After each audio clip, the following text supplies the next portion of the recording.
Today's video is brought to us by the generosity of Firearms Legal Protection. Firearms Legal Protection is a legal defense program for lawful gun owners. You win the fight, and they will help you win the fight after the fight for the rest of your life. There's a link in the description for a coupon code for a discount for all active self-protection watchers. So, L.E.O.S.A. L.E.O.S.A, yes, there are some limitations on HR 218, better known as L.E.O.S.A. So let's explain just a minute for those who might not know it. L.E.O.S.A stands for the Law Enforcement Officers Safety Act, HR 218, which was a bill that allowed basically a functional national reciprocity for law enforcement officers. Because cops who are carrying, whether active or retired, right, or honorably retired, and they pass their L.E.O.S.A qual as a retired officer, they obviously, I think, have an increased level of risk because they're out there busting bad guys, and bad dudes doing bad things can want revenge. So they said, wait a minute, these are the folks who are the most highly trained around, and so they should have some ability to carry a firearm across state lines without anything else. Now, most cops I know, just FYI, most cops I know get the CCW of their home state because it's oftentimes a lot easier for them to carry under their CCW than it is under L.E.O.S.A. That's correct. However, I'll let you answer the rest. So, as a retired officer, there are things you have to do that, let's say, an active officer doesn't. Number one, you've got to get a retired ID from the either state or municipality that you were part of. Some of them don't do it, so that's a little scary there.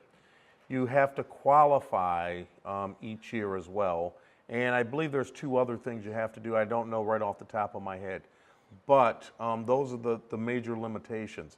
The biggest limitation you're going to run into is dealing with people who don't know what L.E.O.S.A is, more so other officers. So, for example, and what state are you from? California. Okay, we won't hold that against you May God either. bless you and keep you, my friend. But in California, if I go out to California as a L.E.O.S.A, even retired, I get, let's say, stopped or have police interaction, and I say I have a gun. Oh, well, you don't have a permit. We don't recognize permits out here. Well, no, I'm a retired officer. No, that's not how this works. They will probably try and charge you in state court, and it's a federal law. So there's got to be some education and some other things as well along those lines.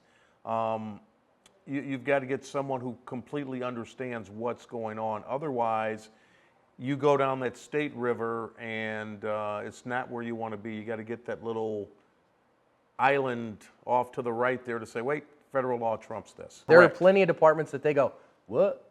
Correct. And again, because HR 218 is a federal statute, right, and they say federally, this is required for states to recognize this. But it's not under state law, and in some places, they'll try to hem you up under state law, and so that's just going to cost you heartache.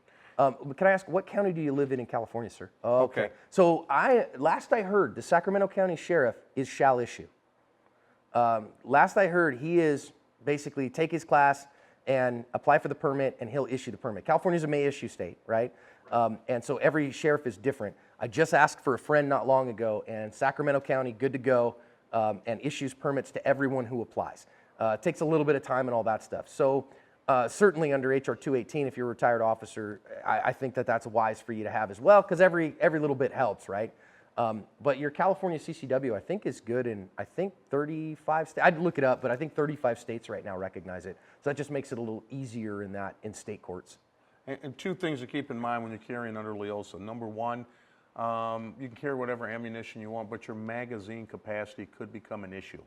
So, for example, when I carry out in California, I can't carry what I normally carry. I've got to carry something that has 10 rounds. And the magazine, the magazine has to have a maximum capacity of 10 rounds, not I've got 10 rounds there. Although, as a California resident, you're a California resident, right? I mean, right now, there's nothing saying that the magazine that you were carrying was not bought in that 6-day amnesty window. And so you as a resident have things that you as a non-resident don't have. Correct. And here's something else. Woo, America! They rang that bell. To keep in mind as well. Pistol-free zones are extremely complicated under L.E.O.S.A. What do I mean?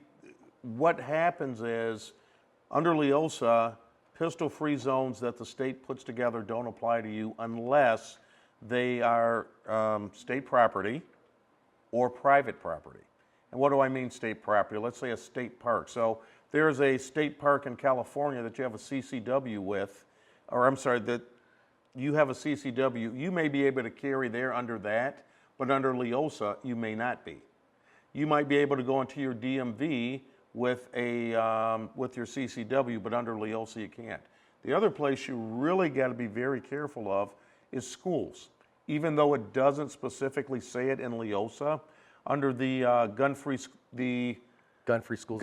School Zone Act, you cannot carry within, 100 yards, is that correct? Don't quote me on the yardage of the schools, but that L.E.O.S.A does not exempt you from that. So you got to be careful where you are. But remember, if that's what you have, and again, I don't know what it is with California retirees, you may be exempt under the statute, but I can tell you, if you went to, like here, you're in Kansas, if you were in a school and you're carrying under L.E.O.S.A, it would be invalidated. You could not carry under that particular statute there.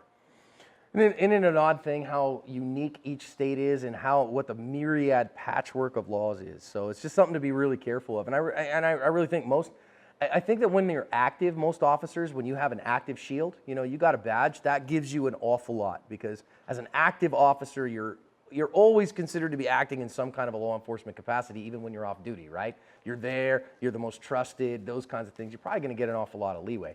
Once you retire, you take a step down from that when you're talking about carry stuff. So probably worth getting it. And even I think with your HR 218, even in a county in California that wasn't as shall issue, you probably have an awful lot more to argue with the county sheriff or the chief of police or whatever that says, hey, I need this because for these other issues and these other reasons, and I have good cause or whatever in those counties. I still think that's garbage, and I think I was really hoping that Peruta versus San Diego would make it up to the Supreme Court and dump the May issue statutes, but we didn't get it, so I have to wait for another day. And last part on L.E.O.S.A, remember this, with L.E.O.S.A, you don't have to follow your state laws under L.E.O.S.A.